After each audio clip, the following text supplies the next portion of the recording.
Hi, this is Marlene, and I want to welcome you to another episode of Stories of the Supernatural.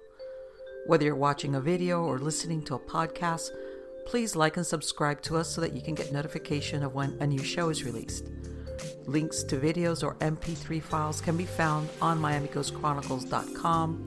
Go to MarlenePardo.com for information on new book releases. I narrate several podcast series that can be found on major podcast platforms and can also be listened to via Alexa, Sonos, and other home systems. Look for Supernatural Storytime for scary storytelling, Nightshade Diary for classic horror and adventure stories, Stories of the Supernatural for interviews with different guests on the show.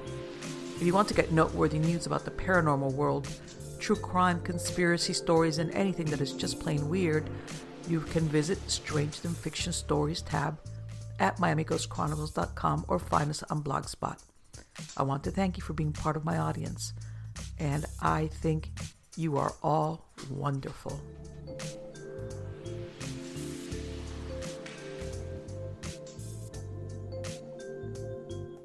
This took place in the farming town of Salinas, California. In January of 1998, a young couple, last name of Carvajal, decides that they're going to do some upgrades in their home. And they go into the crawl space of the house just to check it out.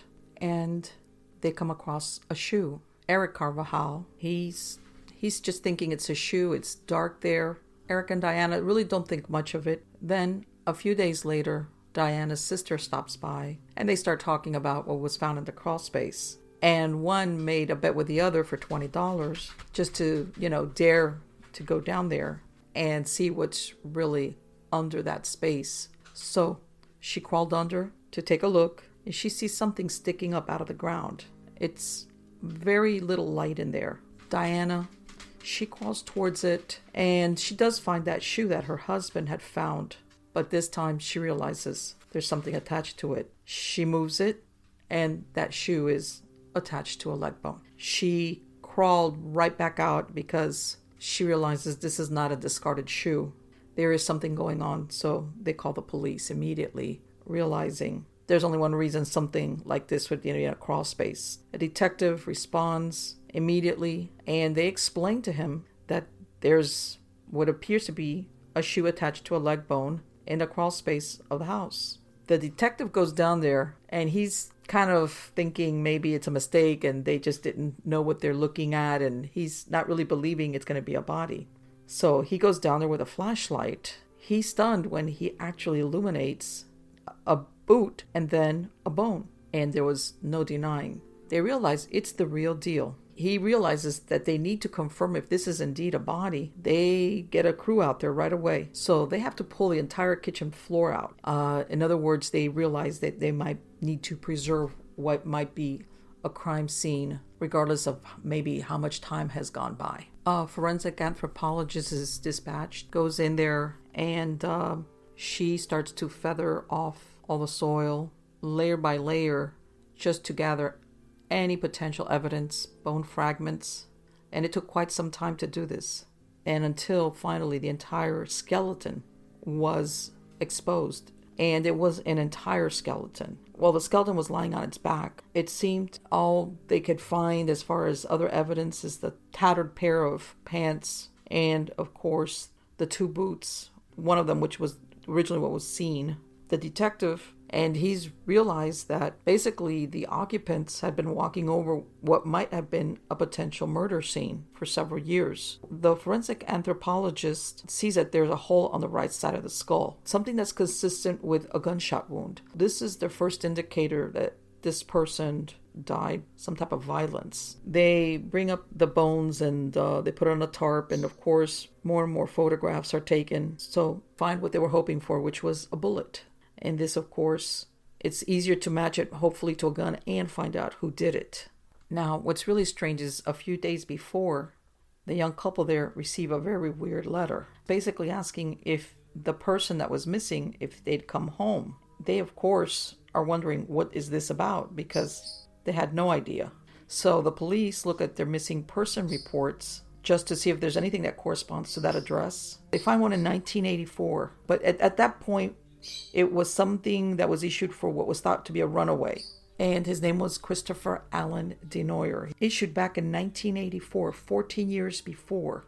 And now the police are putting two and two together. If this possibly was Christopher, if the skeleton was his, because perhaps he hadn't run away after all. They look at the original case file. They find that he walked away from the house supposedly with no clothes. In other words, he didn't behave when he left like someone that was running away, someone that had taken whatever he had just to live on the streets or wherever he was going. And again, the police are asking, how did he get into that crawl space under the kitchen? And because it's obvious from this point that they're dealing with a homicide. Jackson and Dale Villarta are the ones living there back in 1984. This was a blended family, and they each had children from previous marriages. They both had full-time jobs. They had a full-time schedule. Part of this household is Christopher. For lack of a better word, it was kind of a chaotic household, and one day his mother decides to go on a little road trip with two of the kids, leaves her sister-in-law with her husband to help maneuver the rest of the kids. And that day that she's gone, Christopher's girlfriend shows up on his dad's doorstep and asking if he had seen his son Christopher, because it seemed like he had stood her up for a date. And he has no idea what's going on. He could tell his girlfriend's upset because she said he just didn't call, didn't show up. So his dad goes to see a friend of his named Robert to find out, hey, do you know where Christopher's at? Have you heard? Was he going anywhere? What's he doing? I just got a visit from his girlfriend who's very upset at him. Robert says, yeah, he's talked about running away. He can't stand the rules. His father's thinking, wow, he really did it. He ran away. Chris's father lives 2 hours south from Salinas. He eventually gets a call from Chris's mother wanting to find out if maybe he went over to where he's at. And he says no, nobody had heard anything. That was the most mysterious thing. The hours go by and there's no signs of Chris. Finally, they call the police and they issue a missing persons report. Of course, they're looking at it mostly as a runaway. The only thing strange, of course, he had left no message. And when the police go, they seem a household that's normal. Nothing's out of place. The mother saying, I can't figure out why he would disappear, not even leave a message for his girlfriend. What about money? And also, as far as she knew, he was in love with his girlfriend. Where did he go? At this point, there's even some there that are wondering if it is true that he did run away after all. And the truth was, he had a cheerful personality. He was a nice guy. He's well liked by his peers. He wasn't known to have any enemies. Nobody that was out to get him. He had a circle of friends, a large circle of friends. He was well known in the neighborhood. He would ride his bike around with his friends, and he played football in high school.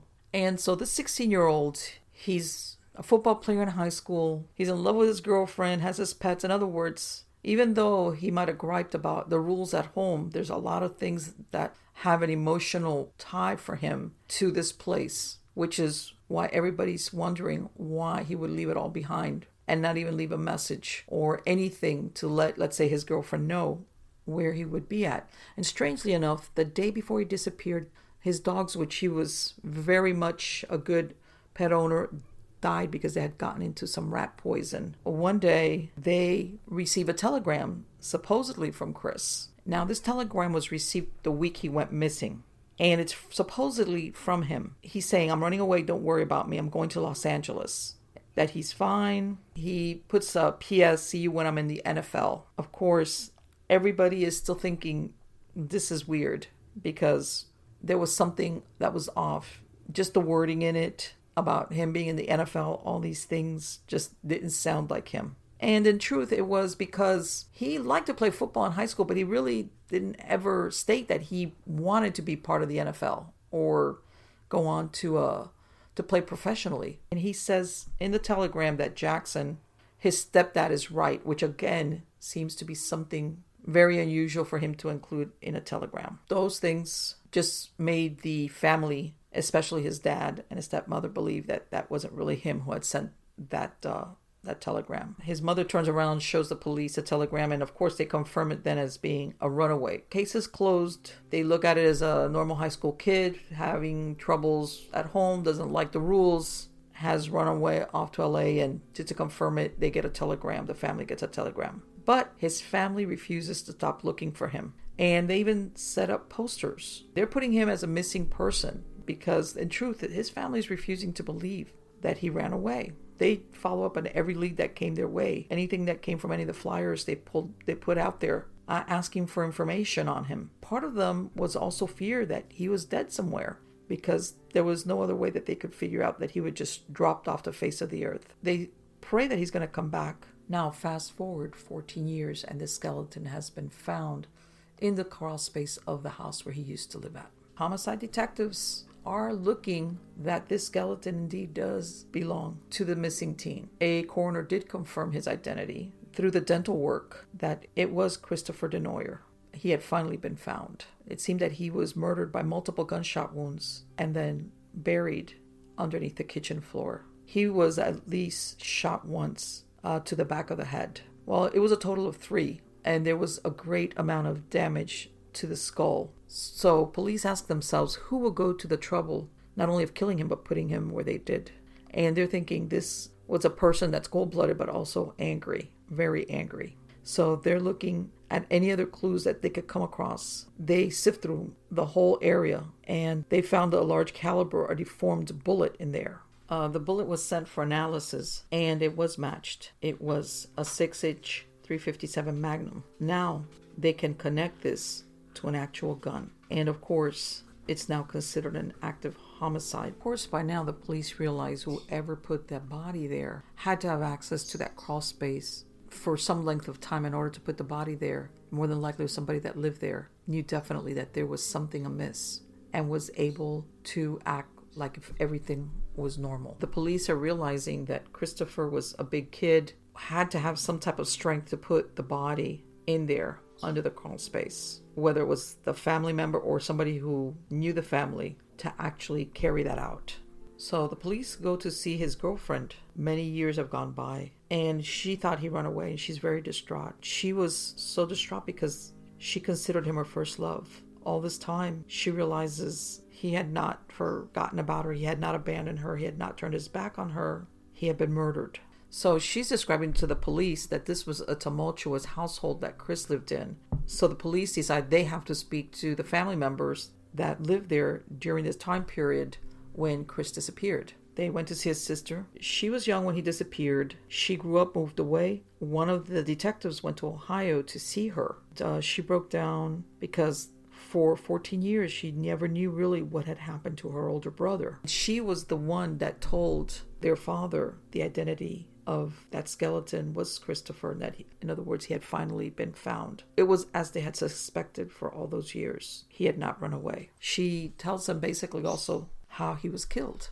Now, his sister's very angry. She tells the police the same thing as Carlotta. It was a chaotic household, full of arguments. Stepfather had a bunch of rules. His name was Jackson Villarda. He wanted to make everything be the way he wanted because, of course, he didn't understand that this was a stepson, a high school teenager, which is normal.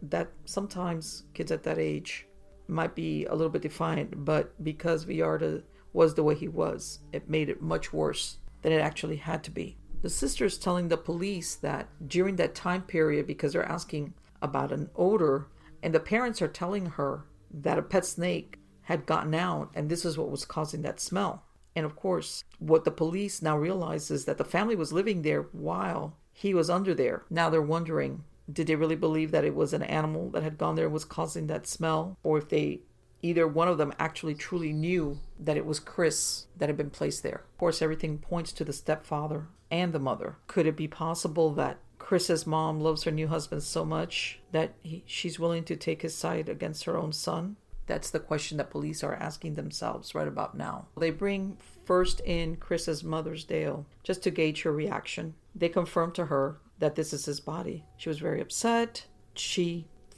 believed that he was still alive. She tells the same story as the sister had said about the fights between Chris and his stepdad. He just had really strong rules, and of course this caused a lot of friction between the teenager and the stepdad. And again, they ask how they explain the rotting smell in the house. She says that a pet snake had gotten out of its cage, and somewhere in the house it died, and the decomposition was what was causing the smell. Police are thinking this is extremely strange. And she's saying police that she never gave up hope of finding her son, because she's thinking maybe one day she's going to find out he's been sighted somewhere. She's saying that she can't believe that her husband is involved in it somehow. So basically that leaves the police right at the beginning. They contact Chris's stepdad at work, and he agrees to come in for an interview. He just says, I saw him walk out of the house and I never saw him again.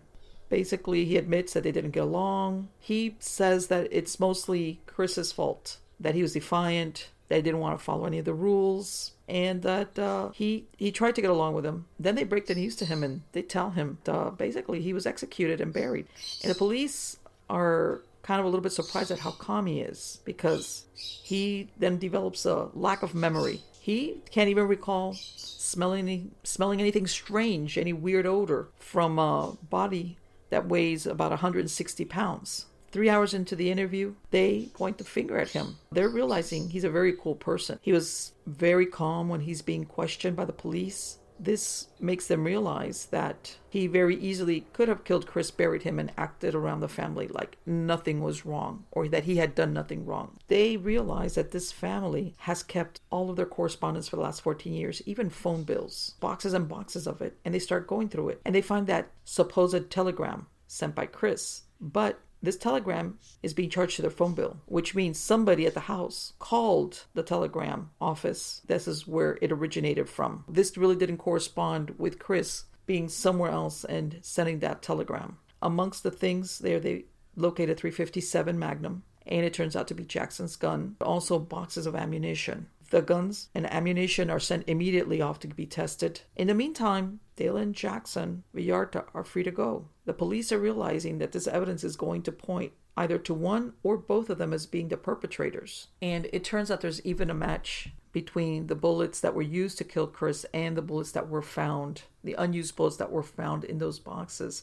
And again, they realize this had to be somebody strong enough to drag the body down into that crawl space. The motive is Villarta's not getting along with Christopher. They're having constant arguments, and he sees it as a challenge to his authority. The investigators, they decide that they're going to arrest Villarta for the murder of Chris Denoyer. They stop him while he's in his work van. They're ordering him at gunpoint to walk back to where they're at. He does so, but then he opens the back door of his work van and he steps inside of it. They have no idea what he's going to do. They don't know, is he going to pull out a gun? What is he going to do as far as facing this arrest? And when he comes out, he's got an orange traffic cone, which he places behind the van. He says that the company requires him to do this, so he's worrying about the safety rules for his company and being in compliance with them. They arrest him. The police are wondering, of all the things that he would be worried about, he's thinking about being in compliance with his employer's rules. They arrest him and they book him, and they're realizing that for so many years he was having breakfast and eating in that dining room over Christopher's body. They're realizing that indeed he was a very cold-blooded individual. In May of 1999, 15 years after the crime, Jackson goes to court, faces the charge, and it turns out that he had a very strange relationship with Christopher, and one day he decides to murder him and bury him under the house. And it seemed he chose that date that Dale Villarta was gone with the kids. Maybe even the fight might have started over the death of his dogs that had gotten into the rat poison. So there's a possibility that Villarta even killed the dogs, which was something that would have probably sent a very bad situation into something much, much worse. At this point, they're realizing Villarta is not going to get into a physical altercation with a teenager who's a football player. So he uses a firearm instead, and he probably came up from behind and shot him. Now, once that was done, he has to figure out how to cover up this crime. So whatever items were covered with blood, he, of course, even though he's a slight man, he basically drags him into that crawl space under the house. And then they, course of the trial, accuse him, Jackson, of sending that telegram. And then, of course, the snake story to tell the kids why there's that strange smell. For 14 years it worked until the discovery of the body. Now, the prosecutors are confident they've made their case. Their jury comes back within a few hours with a verdict, and they did not cast a vote for guilt. So it ended in a mistrial. All the families and friends, they're confused. How could this have ended in a mistrial, considering all the evidence that was there? And they're all wondering, did Villarta get away with murder?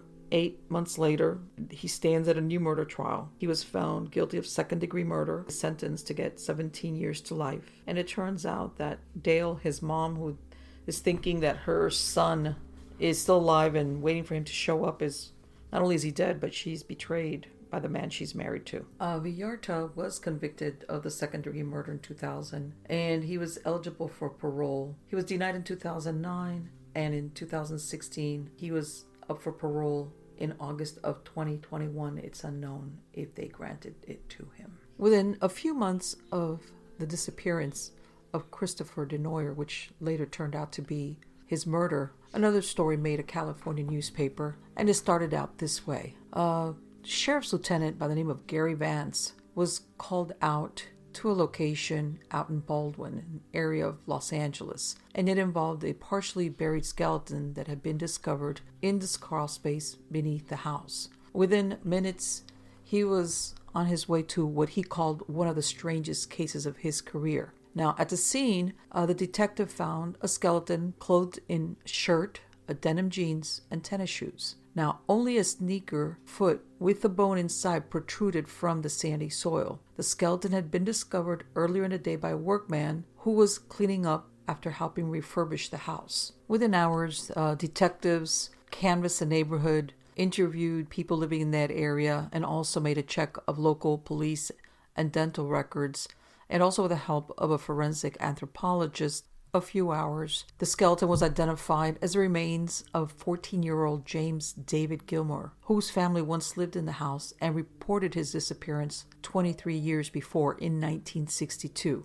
The detective, who heads a 13-member sheriff's homicide team back then, immediately designated the case as a possible homicide, just based on a simple theory which meant dead people can't bury themselves. But after 6 weeks and hundreds of hours of investigation, the case still remained unsolved. Investigators had very little evidence. Even the cause of death was being kept a secret, so it could be used during polygraph questioning of possible suspects. The detective in charge of the investigation admitted that because of the time period of 23 years that had passed, it sent up a lot of different obstacles as far as physical evidence, no fingerprints or anything like that. The policeman who handled the original missing persons report for the Baldwin Park Police Department is dead, and his notes on the case are gone. Investigators said that a potential key witness, which was James' older half-sister Linda, was killed in San Francisco in 1979. Her husband was subsequently convicted of the crime. Other witnesses, including acquaintances and playmates of the dead boy, have left the area. And surviving family members, their memories perhaps clouded by the passage of time, have given conflicting accounts to the detectives. Now, longtime residents said that it used to be a working-class neighborhood, and around the time the Gilmores lived there, it was a 1920s vintage house on the 1200 block of Best Avenue in Baldwin Park that has changed since those days when James disappeared in 1962. At that time, the area was dotted with truck farms and horse barns. Today, the rural flavor is gone. The smell and roar of traffic from the nearby San Gabriel River Freeway, Interstate 605, fill the air, and broken beer bottles litter the sidewalks. James' mother, Donna Jean Gilmore, told investigators that on the night her son disappeared, which was January 7, 1962, she went to visit friends about 7:30 p.m. and she left James to watch television with his sister Linda and his younger brother Wayne, who was 13. Sometime later, she told investigators there was a knock on the door, and she said James got up and then got dressed and told his brother and sister that he had to go out, and he was never seen alive again. Now, Donna Gilmore refused to be interviewed further for the story, but she was separated during those days from her husband. Since then, she divorced him and moved on to San Diego. She told newspapers since the time of the discovery under the crawl space that she reported James missing the next day. She said, "You've got to remember, it's been a long time." She also said James had never been in serious trouble and that he had been expected to return. Later on, however, it was discussed that apparently Mrs. Gilmore waited 3 days instead of 1 to report her son missing. The brother Wayne, who's 36 at the time of the discovery in 1985, told a totally different story. He's quoted saying, "If I remember correctly, my sister wasn't home that night, just me and him. He was already dressed. He'd been going in and out of the house all night because he had a new puppy he was taking care of in the barn. He went out the last time and didn't come back. Wayne, who investigators said passed a polygraph test, said his brother did not get along with him or anyone else in the family. He said that James was the neighborhood bully who terrorized younger children and hung around with older, tougher boys, including guys who were in a motorcycle gang. He said he used to beat me up just to keep him practice. There was a feeling of relief when he wasn't around. Mike Whitehead, a boyhood friend of Wayne, who lived across the street, said Jimmy was a pain in the butt most of the time. He was the Eddie Haskell of the neighborhood. Wayne Gilmore said that despite his brother's behavior, James was afraid of the dark and was the only Gilmore child who had not run away. He said, my mother was asleep most of the day and worked at night, and the kids had more or less free reign. He said, we took off when we wanted, and we came back when we wanted. Jimmy stuck pretty close to home, especially at night. People who knew him well thought he was dead. People thought someone would do him under.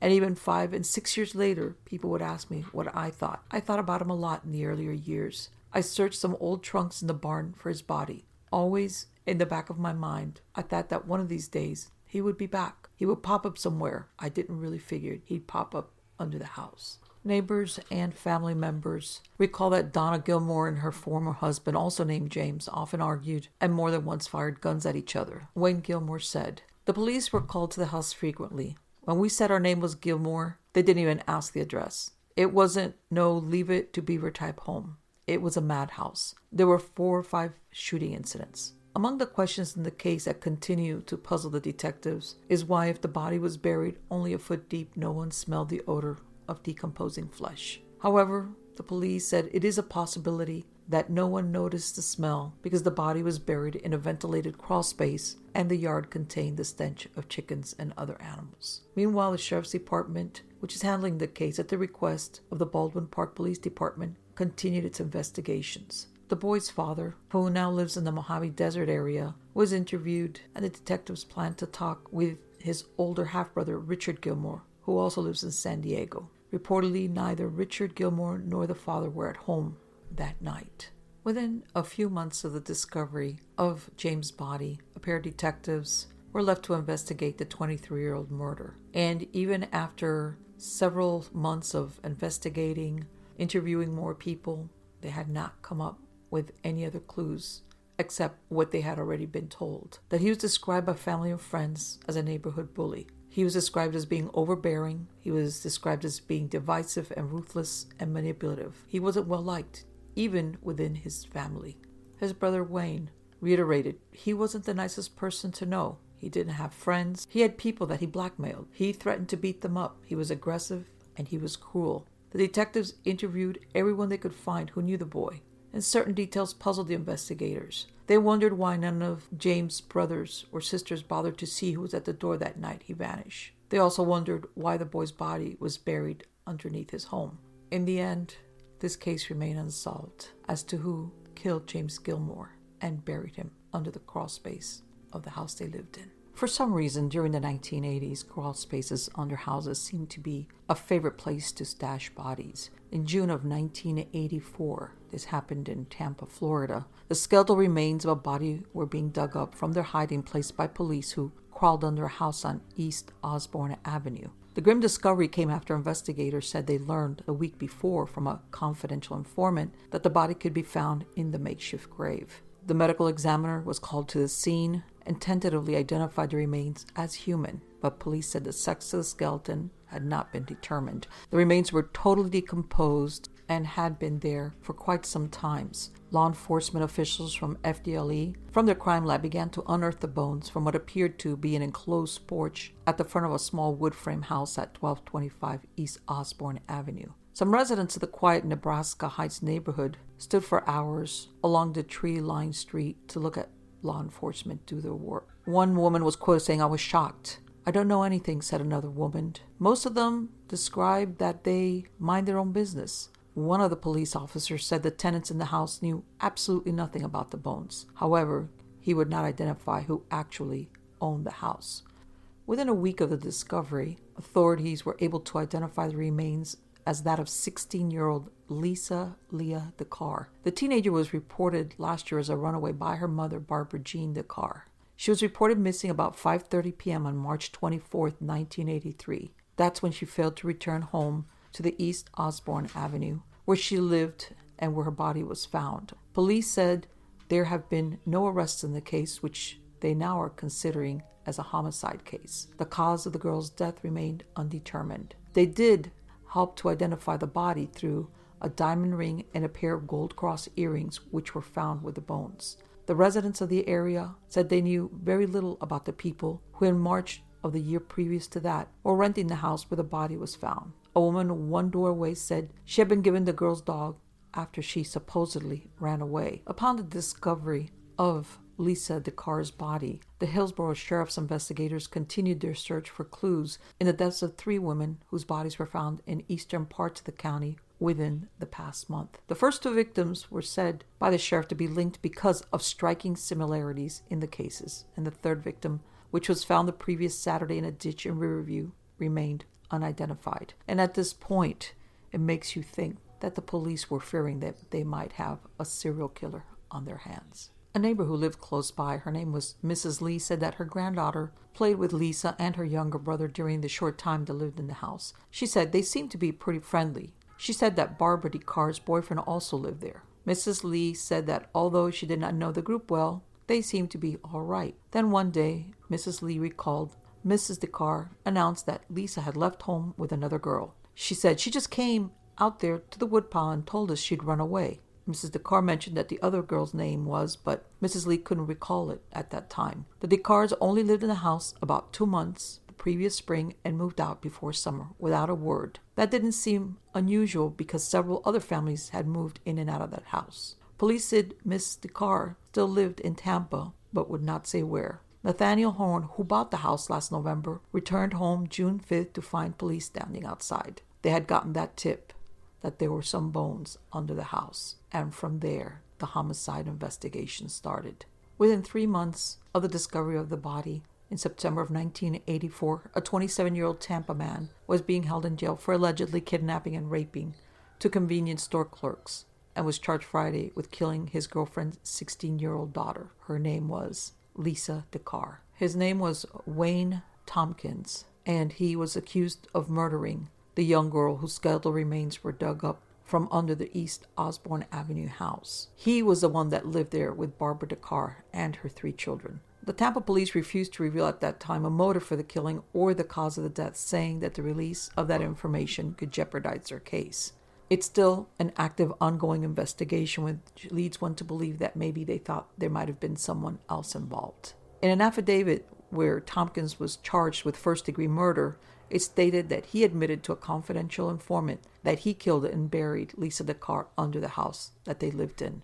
The affidavit stated that at 9 a.m. on March 24, 1983, Barbara DeCarr left Lisa DeCarr and Tompkins alone in their former residence at 1225 East Osborne Avenue. At 3 p.m. that day, Tompkins told Barbara DeCarr that Lisa had run away and would not return, and this is according to the affidavit. More than 14 months later, the young girl's body was discovered in a shallow grave under the house, wearing the same pink robe she had on the last day she was seen. A diamond ring and other pieces of jewelry were also found, cementing her identification. At that time, it took the police about 10 hours to excavate her from underneath the enclosed porch. Barbara DeCarr, her mother, who had reported her daughter missing on that same day, could not be reached for comment. One of the detectives in charge of the case said that the police learned that a body was under the house from a missing children's agency called Child Search of Tampa. The founder of that group said Friday that he and another agency official decided to search around the DeCarr's residence after psychics drove by the house and said something happened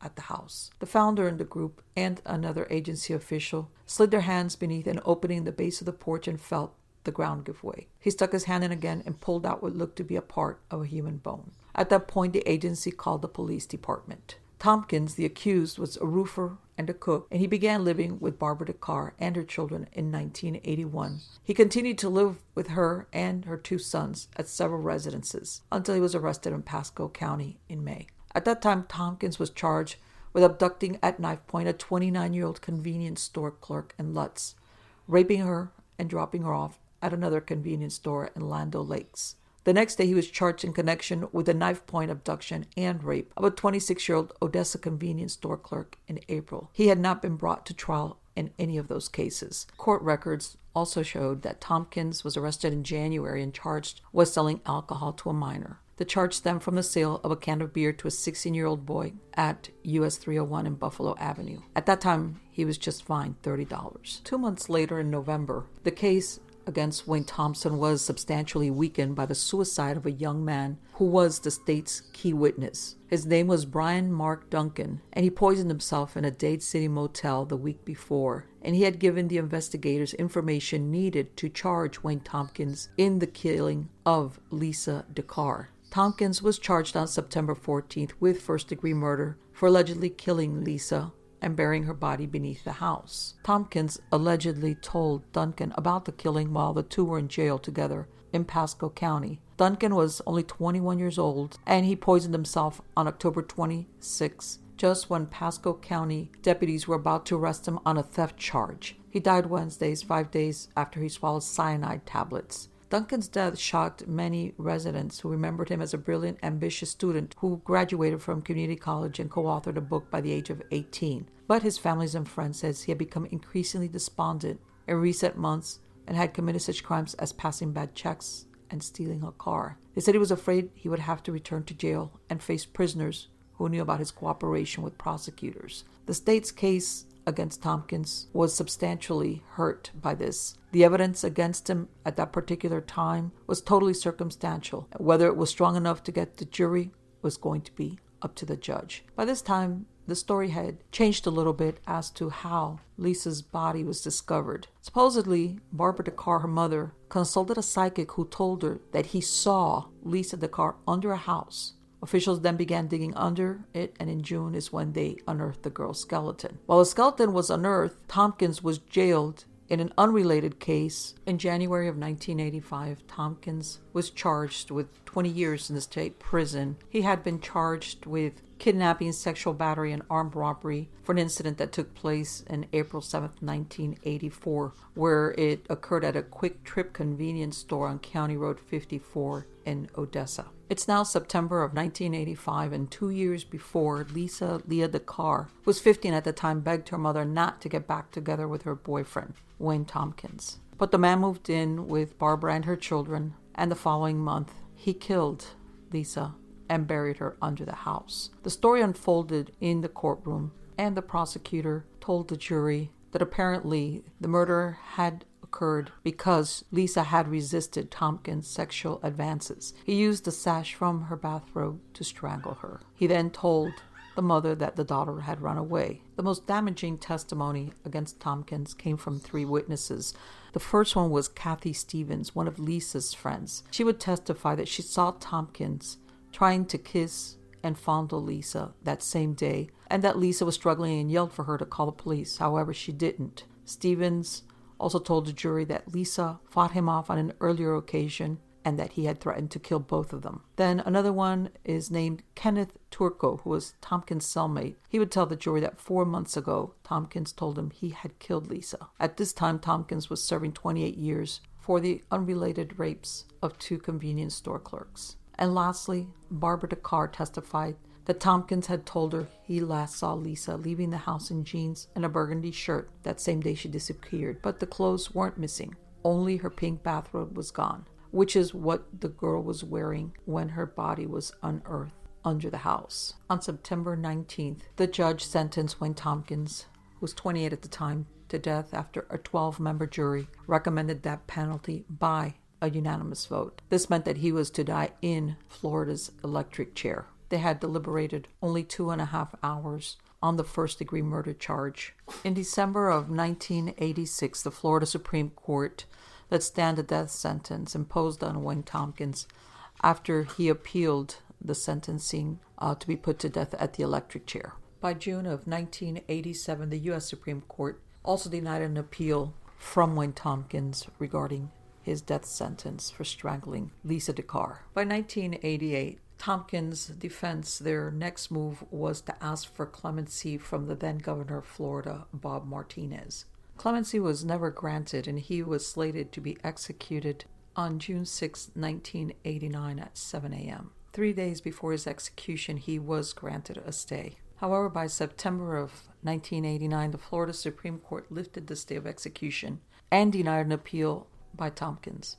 In November of that same year, Governor Bob Martinez went ahead and signed the death warrant. In December of 1989, Tompkins again seemed to escape execution when a federal judge issued an indefinite stay of execution where he was at that moment scheduled to die in the electric chair. In 2001, another Florida governor, Jeb Bush, signed another death warrant against Wayne Tompkins, who was now at this time 43 years old. It wasn't until February of 2009 that was put to death by lethal injection at the Florida State Prison in Stark. And one only has to wonder, why did it take 26 years to put to death a man who was a rapist and a murderer? But the good thing is, ultimately, justice was served, not only for Lisa, but for society at large.